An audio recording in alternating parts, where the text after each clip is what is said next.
Hey, it's Warren Huart here. Hope you're doing marvellously well. I'm sitting here with my friend Andrew Wells. Hi, mate. I'm good, bud. How you doing? I'm good.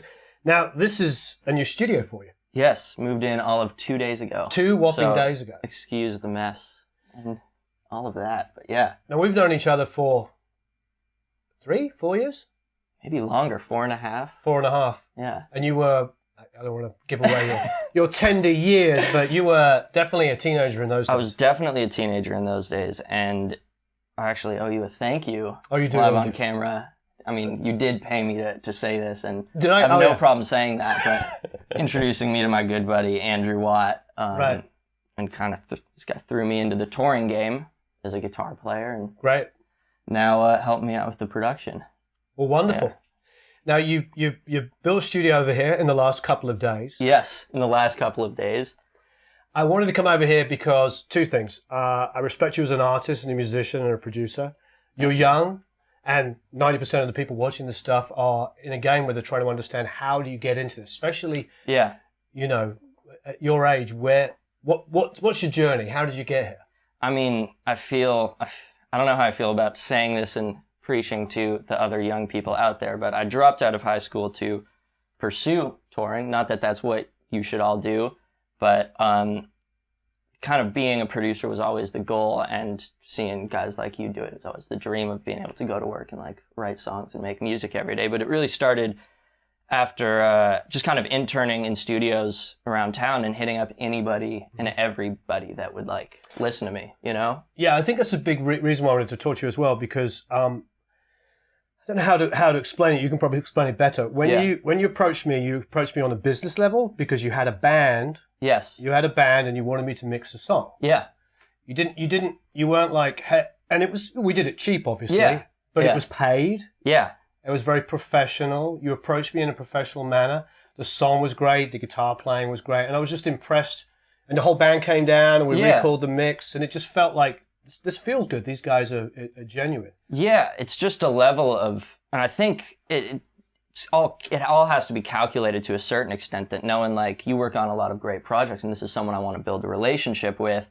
So I'm not going to send you an eager message on Facebook saying, hey, listen to my demo. Right. I'm going to say, we as a band can scrape up enough money to get you to do it at your cheapest rate because you like the project. Yeah. And then it's just building a relationship from that. And we have some mutual friends, and it didn't hurt that I think I met you at an Aerosmith concert at the Forum or wherever it was several years ago.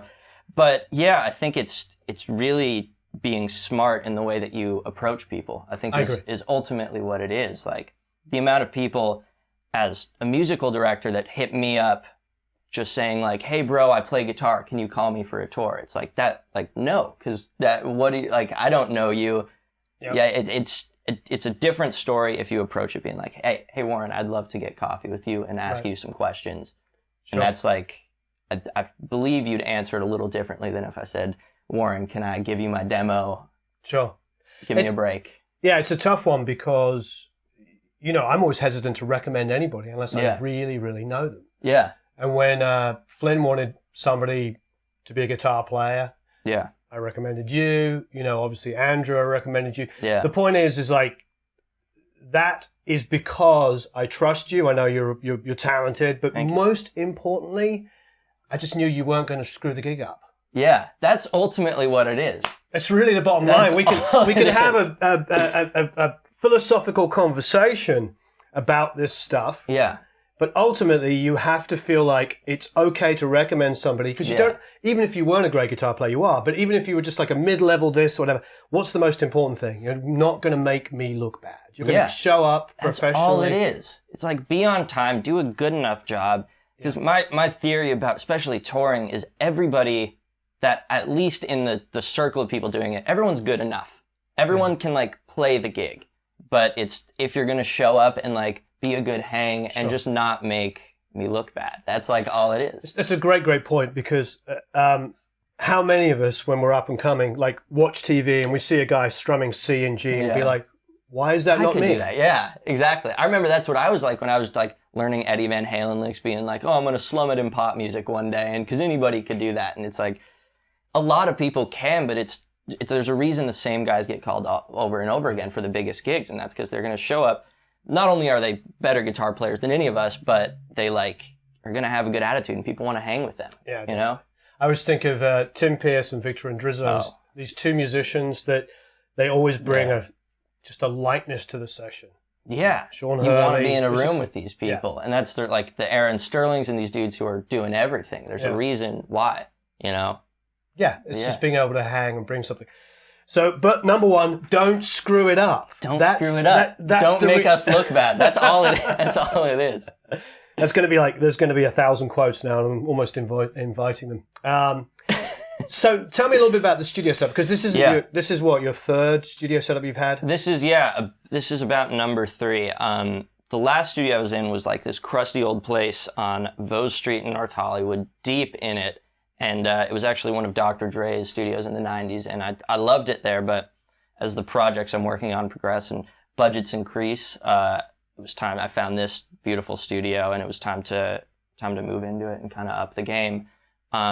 But yeah, I mean, it's pretty much set up for just production, writing, always tracking guitars and bass, but it's really primarily for production, some mixing, and vocals, guitar. Great. We're not tracking drums in here. Studios like The Village are great for that. You might be able to get a tiny little drum kit in there. Yeah, I have an old 40s round badge Gretsch that I'm going to try and stick in there and see what we can get away with. Like a 20-inch maybe kick, snare, hi-hat. Yeah, and that's 3 mics. That's a lot of the time all you need, you know, for that dead kind of Motown sound. But and also to have a little bit of creativity, because I program drums all the time, but there's nothing better than having a guy that comes in and that's nice. Oh no, and that's like a big part of my workflow as a producer is being like, well, I'm just going to lay down a quick beat with the help of Pro Tools, and then I'll use Steven Slate Trigger to add all my pop samples and whatever, 808s and whatever you need to get on there to make it feel like a modern, punchy pop record. But, so is a Slate plugin some of your go-tos? Oh, without a doubt.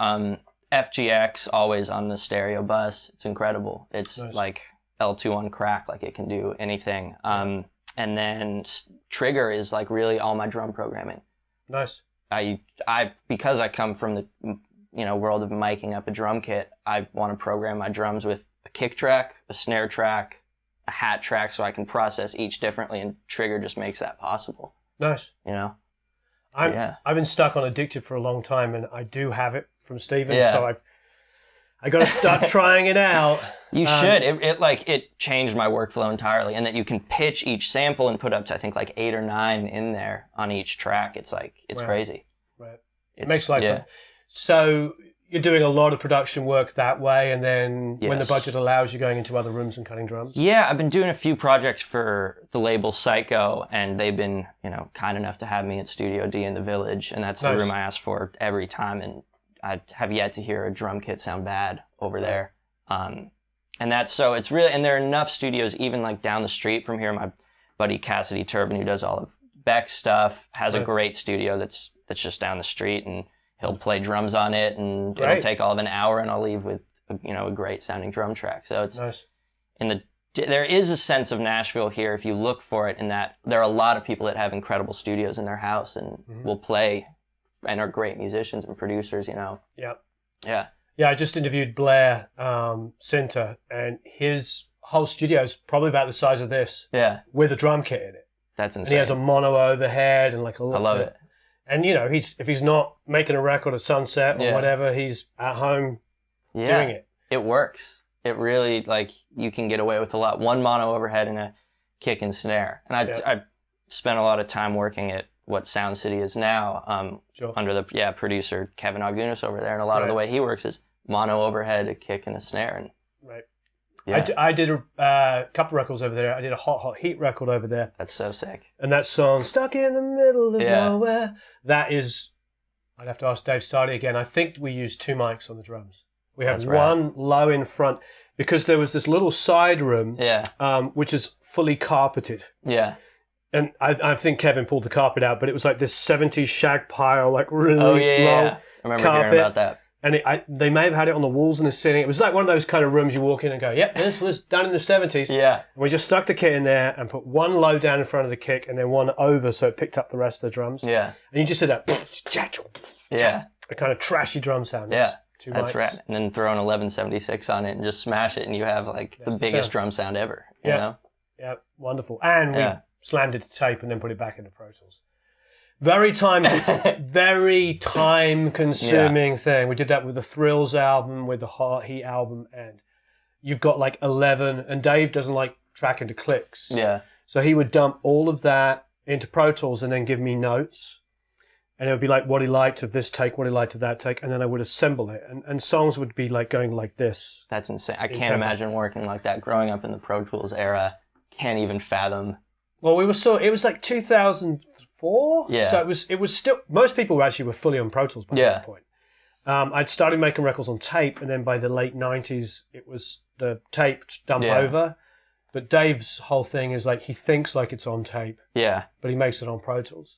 I think that's a great mentality and a way of doing it, because, I mean, I think, and a lot of people now, like a lot of great producers, just use Pro Tools as a tape machine, and it's just a reliable tape machine. And I think with the conversion quality now, like, it sounds really good. It obviously doesn't sound like tape, it's just too different.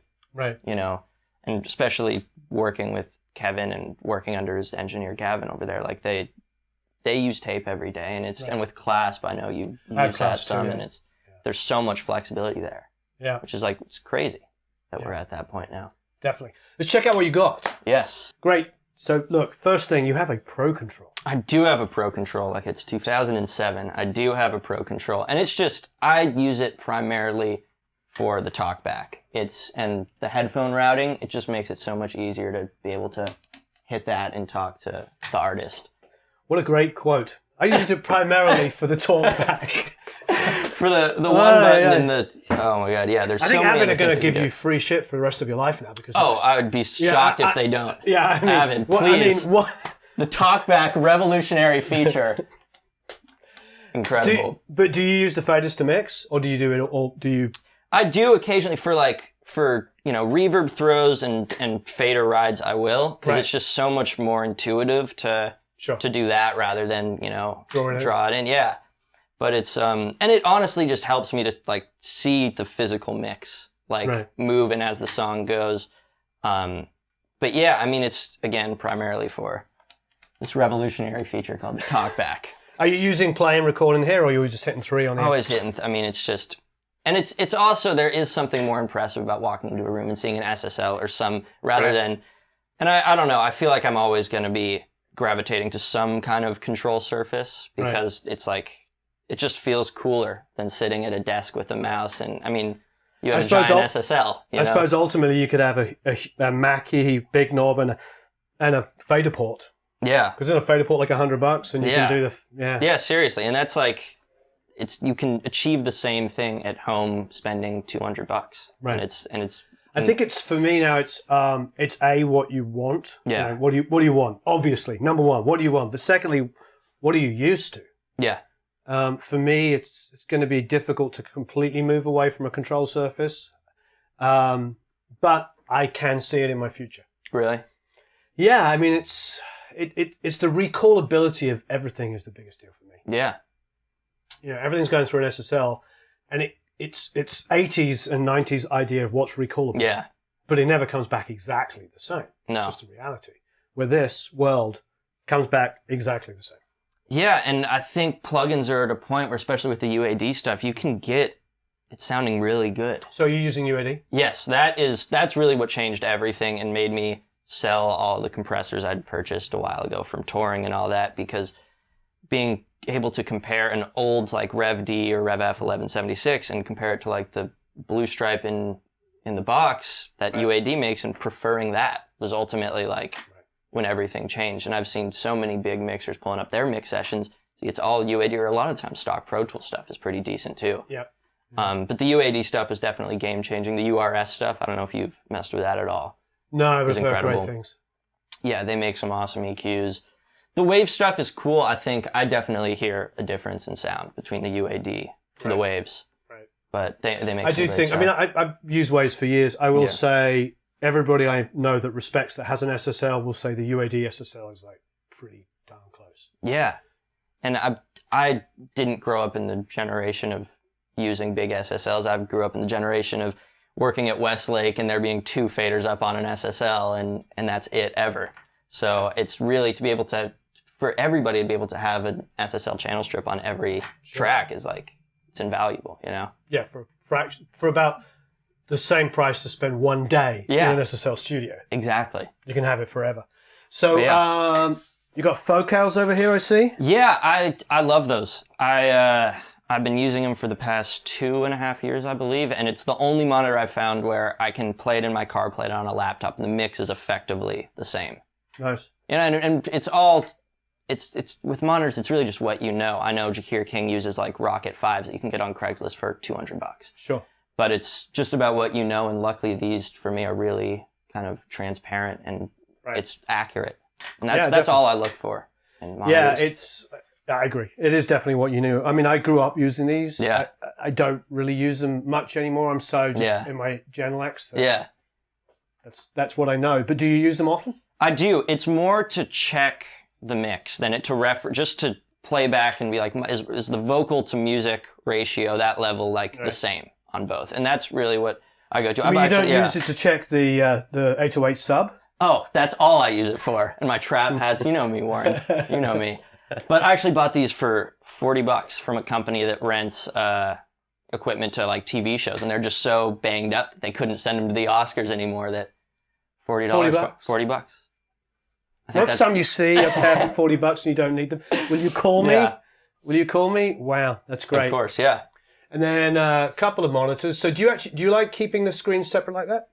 I do. This is actually the first time I've worked like this, and I prefer it. It's nice for me to have my mix window there. It kind of defeats the purpose of having a mix window right there, but it's cool to at least throw my plugins up there and have the edit window fairly clean. Sure. What are you running, 10, 11? Yeah, running 10 on HDX. So you are running HDX? Yes. It's that like has really become a crucial part of my workflow, and that I don't have to. I mean, this is a massive session I have up right now, and you can easily see we're using all of 32%, 33% of the CPU. Wow. Which is like, it's invaluable. Yeah, we were just talking about that Rocco had these as well with Scott Weiland. Yes. Those are the BlackLion modified 192s. And I really don't know all of what they change in there. According to their website, they change everything.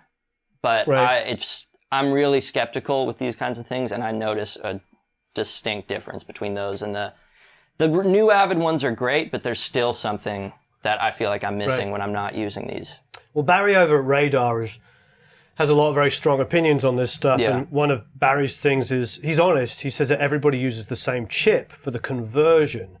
So he's like, it doesn't matter which one you buy, you're still going to have the same chip, but it's everything around it. All the electronics around the chip that makes the difference. Which is, why he pushes his Radar system. He says that it's, uses high quality components and stuff. So I'm assuming maybe that's what they do. I don't know. I'm not positive. I know they're pretty secretive about what they actually do. All I know is I heard the story of Alison Krauss when she was doing the last Union Station record. It was all done through this, and she bought several herself and does not want to record on anything else, and that was enough for me to stick with these. Now, if you go up to 12, you're going to be able to use these? I don't know, and that scares me. Yeah. And I can't see myself upgrading anytime soon, because what that will cost in upgrading to AAX on all the plugins will just be a nightmare. I hear you. I'm actually at the same level that you're at. Yeah. Yeah, using the same thing. Okay, so we got those. It's we're starting on the right here, I suppose, but that's cool.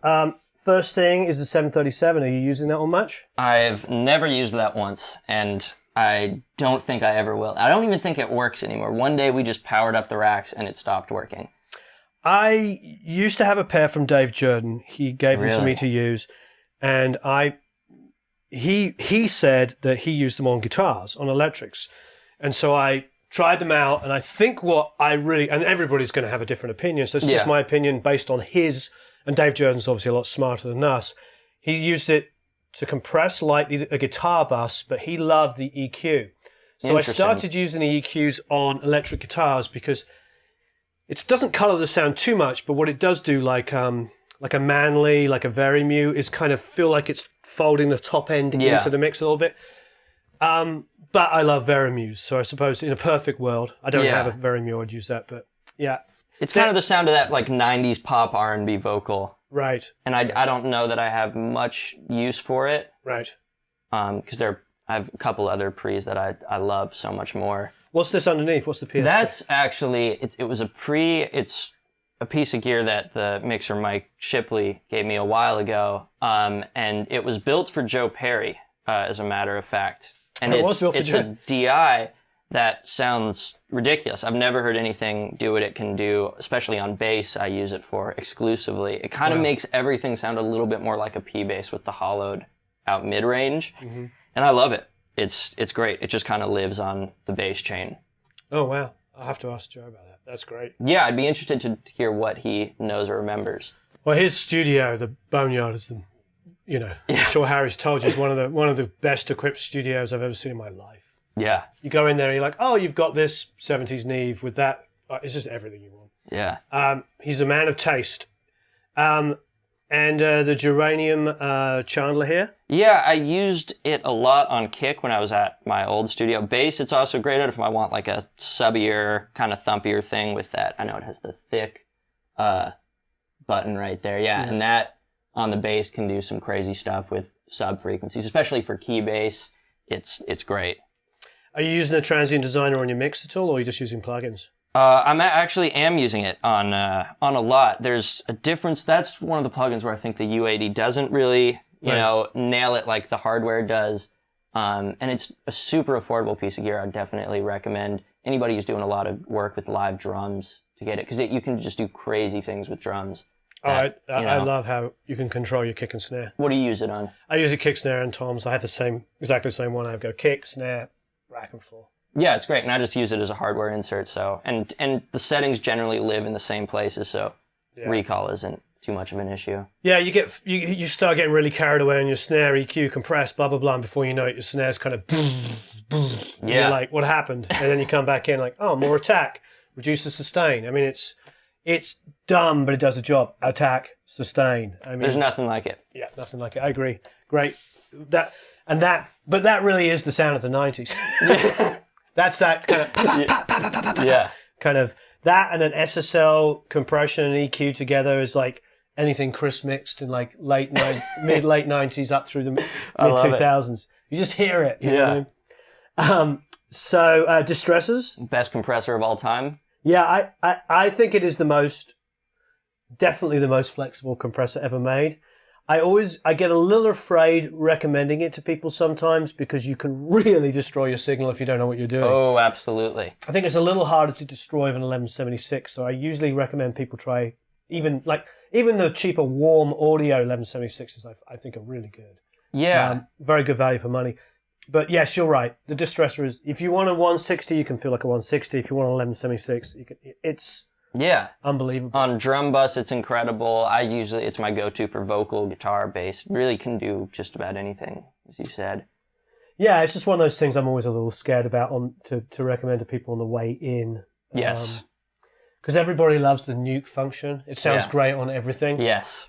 And then you're like, oh, it's too late. I left the studio and everything's destroyed. I've destroyed plenty of mixes in my ears with that. I've ruined plenty of pieces. It's like, you know how I am. There's no experts. These are all opinions. And sometimes, I've killed mics. I've had a really cool drum mic and I've got so carried away doing something to it and it sounded so great in the room. And then I go home to mix and I'm like, drum mic's unusable. Yeah. Yeah, well, absolutely. So I'm the worst for that. So what do we got here? These are the Universal Audio LA610 Mark IIs. It's like, I'm shocked that more people don't use these. They're incredible. It's basically a 610 preamp and then into an LA2A kind of compressor. Right. But the way I have it set up is that on the line function, it runs in the patch bay, so I can use it as a hardware insert if I want to throw it on in the mix on guitar, vocals, whatever. But it sounds ridiculous. And I bought like the bottom one for $800, and I think the new they retail for like 15 or something around in that ballpark. That's great. And what are you using them on? That's my go-to preamp for vocals. It's kind of set up to do anything. I have yet to, on kick, I probably wouldn't use it, or these like, hard-hitting transient. I would go for something more API flavored, but overall it can really do it all. Wonderful. And then down here, got Yeah. some very beautiful pieces of equipment. Yes, the crane song stuff is fantastic. On top is the head, and that lives on the stereo bus, and that's what I can use that to convert back digital after going through the warm audios. But it's basically, I look at it as like the 2 bus on an analog console. So the more I crank the gain in Pro Tools, it heats up into that and gives me an analog kind of distortion, like more of a tape flavored distortion. Great. You can control the different harmonic. I love how straightforward it is on the front. Oh, it's incredible. You have tape, pentode, triode, and tape cranked. I haven't seen many people use it as intense as I do. Most people keep everything on 2 or 3 and call it a day, but the tape knob is fantastic. You can just add all this like warmth and bottom. I feel so bad using that word, warmth, but you can add all this like lower mid-range distortion that rounds off the top end, and it's great. Yeah, it's wonderful. Don't worry, it's. I just on a Facebook page I have somebody posted what are the terms that you are tired of hearing in audio? Oh, That's so many. the ones that I always get, and is transparent. Oh, But when combined with musical, transparent but musical. what does that mean? I have no idea. What does that mean? But that used to be every magazine review ever. Warm, transparent. It's just warm, transparent, and musical. Yeah, and even like as a pop producer, when people walk in, they see outboard gear and they're like, "Oh my God, it must sound so warm." It's like, what are you talking about? You don't know what you're saying. And I don't know what I'm saying, so it's okay. Yeah. So you're using the warms and you putting these on your mix bus? Yes, that kind of lives on the mix bus. If I'm tracking a vocal, I'll use that going in. I mean, for the price, you can't. We were just talking about it, but you can't really beat any kind of EQ for the price. It obviously doesn't sound as good as the real Pultex, but it does that thing for me. And so that's interesting. Yeah. So you're going really super low on the boost there. Yeah, I read that those were the settings Greg Wells used on his Pultex, and I gave it a shot, and it's great. It just adds the air on the mix and adds just the super subby. On my Pultex, I go 60 and 12. But okay, that's how I used to try it, and I tried these settings, and I love it. And that going back into the crane song and converting back into Pro Tools kind of rounds out the top and bottom end. Fantastic. And yeah, and the guy above it is just a crane song preamp. That's a stereo. And you're using it on many things?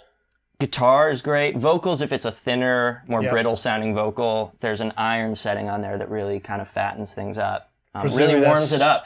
Really warms it up. Yeah. I'm assuming that that's some kind of transformer idea. Yeah. Yeah, I don't know a whole lot about it. When I used to do analog summing with the fulcrum, and that would make up the gain, and I love it, but I mean, I think summing's a bit dated at this point. I'm not a summing guy. Yeah, I'm very opinionated about that. And that's fine. Nobody has to agree with me. Yeah. But Neil Avron just mixed 21 Pilots record. Yeah. Completely in the box. Sounds incredible. Sounds incredible. I believe at time of press, it was the #1 single. Yeah. And of course, Andrew Sheps has been mixing almost entirely on a laptop now. Yeah. Which is mind blowing. Somebody told me the other day that he's currently mixing Green Day. And did you hear the new single? I hear it sounds absolutely amazing. It sounds great.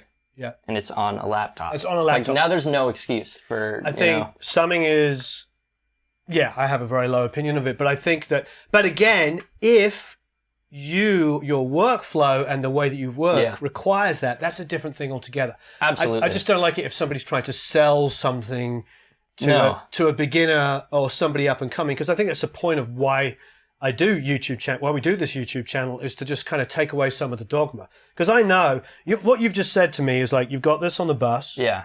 You're using this and you're abusing it. You're using this for your vocal and just about everything. Yeah. And these are but basically for what you do, you could probably get away with like maybe 2 things.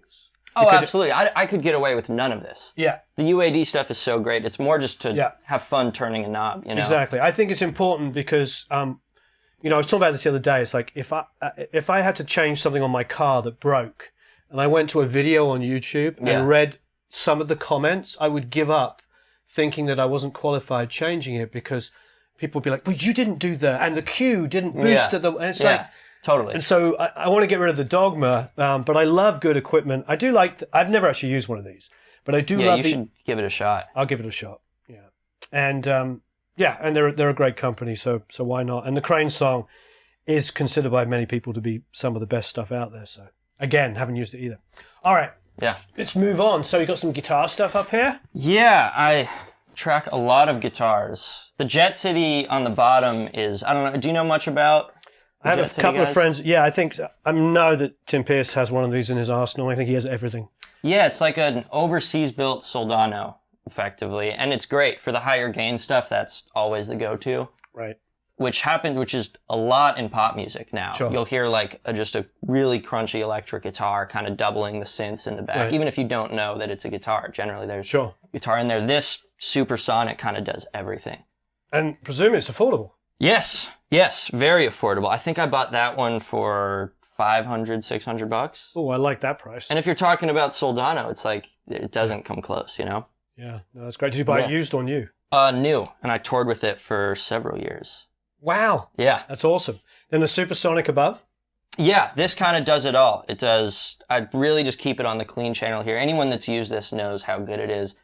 There's like a Vibrolux kind of voicing, and then the Bassman. And the Vibrolux is great for the clean stuff. It breaks up super quickly, but like going to the Bassman and cranking it all the way up, you get this really like old school kind of rock tone that I love. Well, people will probably correct me on my generalization now, but the original Marshall stuff was based on a Bassman 410. We just didn't have the same tubes, 6L6s and stuff, so they used EL34s. So I imagine that would be a really great distortion. Yeah. Based on that Oh information. no, it's fantastic. Okay, guitars. Too many of them. Mustang Bass. The best bass of all time. Yeah, because it's a guitar player's bass. Yeah. Because it's that shorter scale. Yeah. I'll take this home with me, thank you. Oh no, it's great. You can do anything with it. I've used it on pop records, rock record. You can do whatever with it. It's a really transparent bass. Transparent but musical. Transparent, musical, and warm. See how many times we can get away with using those words in this. Next up is a Jazzmaster. Yeah, an old beat up Jazzmaster. Is it old? 2007. It's the old beat up Jazzmaster 2007. And I love it. It's just like beat to shit. I toured with it for a while. And it's great. No guitar can give you the out of phase middle position sound that we love in all those Smiths records and that hollowed out kind of gorgeous sound. looking guitar. Yeah. Oh, I love it. And then what's next up? Beat up Mexican Strat here. Great. That I also love and have beaten up on the road for many years. Nice. Desperately needs to be set up. Who do you use? What's that? Who do you use? Eric Jasinski, who actually is in the Sound City complex now. Oh, nice. Whenever I go over there, I'll see like Tom Morello or one of those. I don't know him. I use Norik Renston, who's amazing. Yes. Yeah. Does great work. Norik's just so freaking busy.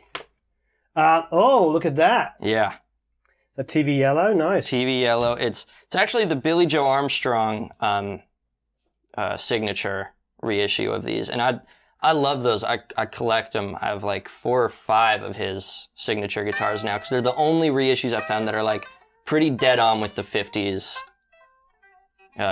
juniors. It's great. And I think it's got an antiquity in the bridge, and I love it. Does? Yeah. Beautiful. And then your Les Pauls. Yes. What's the Gibson first one? has been very kind to me. Oh, they have? Great. Yeah, a little shout out to Jenny and Peter over there. This is just a big fat traditional. Oh yeah. It's got some weight to it. Yeah. Oh, I love that neck. That's a blues neck. Yeah, for sure. It's just a nice big round like it's just designed to kind of go. Yeah, that's the Jet blues City guitar. is just like pure rock. Yeah, for me that would be like the Paul Kossoff guitar. You want to do some free covers. Yes. You get that stand where you just kind of stand leaning out slightly. Yeah. Awesome. And then what's the next one? This is my favorite Les Paul. It's an ES Les Paul. Oh, I want this. Yeah. When I first hit up Gibson and was like, I think I'm ready to go to the dark side, it was, I had a 339 that I loved, and he was like, well, Peter said, why don't you try this out? Harry has a 339, doesn't he? Yeah. And I love this. it. I'm such a fan of this guitar. And it can really do the like semi-hollow body kind of James Brown thing that I love. Like it can kind of hit all the bases. Oh, it's gorgeous, and it's gold. Yes, it is very gold, and I love the binding on it. I've never even seen one of these. Go. Yeah, they're out there. They're out there. I don't know if it really caught on a whole lot, but no, because I love it. Wow. Oh, yeah. This is beautiful. So I'll just put that in the back, hide that with the lighting. This to me is like, because my favorite Telecasters are thin lines. Yeah. My favorite Gibsons are 335, and I love Les Pauls. I don't know how, but I've got like 6 Les Pauls, and I hadn't even really thought that was happening. Yeah, I'll connect you with them. You should at least try one for a bit because they're great. Beautiful guitar. Well, thank you. All right, so let's check out. Let's check out the live room. Here's the live room. Yeah, massive live room. Massive live room. So, so where do you put your room mics? You have one here. And then one over here. Incredible. And then you crush those, and then you have one back here. No, it's just awesome. No, it's kind of everything you need for pop production, and you can really fit a small kit in here. I'm going to give it a shot. You can put a small kit in there. Yeah. So I don't have all of my mics and equipment in here yet. It's just kind of what I need to make music right now. No, totally. All joking aside, my live room's tiny. It's more like the size of your control room. Having said that, there's no way I can use a room mic in there. Really? All it ends up sounding is it's got this slight delay slap, and it just adds tons of phase issues to my drums. Yeah. So, and I talk about this all the time, so people watch this will get bored. Yeah. But when we did Fire and Water, the Ace Frehley covered that track. Mm-hmm. We did the drums in that room and just put a kick and snare sample and put a little bit of reverb on there. And when I sent it to Greg Collins, for Paul Stanley to sing on it, he's like, "Wow, where'd you track these drums? They sound huge." And I'm like, in my little tiny live room. It's a beautiful room.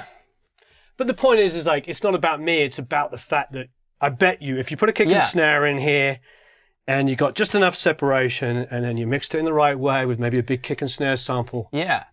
I mean, I love the tight drum room thing. My philosophy is we can always make it sound bigger in the box, but it's way harder to make something sound smaller and tighter. So I'd rather start with it's pretty dead. And I'd rather start with that than this is cool. And I remember my first session I did in like a big studio was at NRG Studio B, which is like the sound of those like AFI modern rock sounding drum recordings, and I put no baffles up. I had no idea what I was doing, and the drums were almost unusable. And I had $100,000 worth of mics recording them, but it was like because it was so ambient, the overheads were just another set of rooms, Sure.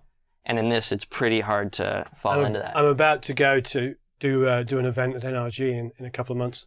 Oh, it's fantastic. So, it's a great studio. But I'm going to mix there. But yeah. Oh, nice. I have actually worked there once or twice in my life. I'm usually Sunset and United. I'm going to do an event at United in a couple of months. Nice. And we're going to do drum tracking there. It's interesting because it's easy to record drums well. Yeah. But it's also very easy to mess it up. Incredibly easy. It's like there's a fine line between. It's a fine line. No, there's a fine line between like having the drums sound absolutely amazing, and then like you're saying, if you bring in a pair of baffles in like the old Sound City when we used to record there, they had these huge high baffles. Yeah. So the room sounded amazing, and you think of all the Tom Petty and the Johnny Cash records. Yeah. Obviously, the Tom Petty's like one of the greatest drum sounds ever. Oh, incredible! And all the Jim Scott stuff that he did there, and but we had these tall baffles, and you pull them either side. You just throw up the mics around the drum kit. There's no rocket science to it. No. But you put these baffles in, you tighten up the sound just enough, and that's the sound of the drums. Yeah. But you're right. If the baffles weren't there, it's just like. And it just goes to show it's an incredible room, Sound City, but without the baffles, it can almost be unusable unless you're recording Nirvana, in which case you have Dave Grohl behind there. But it's still, it's baffles are key in the tightness. Still hear Andy Wallace's touch on that record, though. Oh, without a doubt. Without a doubt. Yeah, there's definitely Andy's way of mixing, and he's mixed stuff that I've done, and it's like first of all, he mixes at this level. Everything's just kind of... Really? Yeah, he's the 85 dB guy. He really is that guy. I struggle with that. How loud do you mix? What I do is I do spurts, and I think is the way to do it is I do all of the detail stuff at a low level quickly, and then I crank and have a listen, and then I pull it down and quick a little bit, and I crank. Yeah. I just do that thing, play that game with my ears. So does it sound exciting? No. Okay, what do I have to do? Yeah. And but I don't crank it and listen for more than a chorus. You just can't, because everything sounds good and exciting, and your ears compress, and it sounds exciting and fun. But it's like, if your mix doesn't sound exciting, it, you know. Ulrich Wild's the one that told me that. Yeah. Because he's mixing all modern rock and loud, crashy, splashy modern rock. He's like, you can't mix at a low level because people aren't listening at a low level. Yeah. So he's like, you have to do it in fits and spurts. So I think he makes perfect sense. Now, of course, everybody's going to have a different opinion, and that's fine because we're all different. But I get what he's saying, because he's like, mix, do your detail, but then crank it. Is it working? Does it sound exciting? If it, because nobody is listening to like Pantera, like, if they were hearing, they want that to be flying out of the speakers. Oh, without a doubt. Yeah. Without a doubt. So I think it's horses for courses. I'm sure if it was, acoustic, guitar, and a vocal, I don't have to be listening at 110 dB. No. Yeah.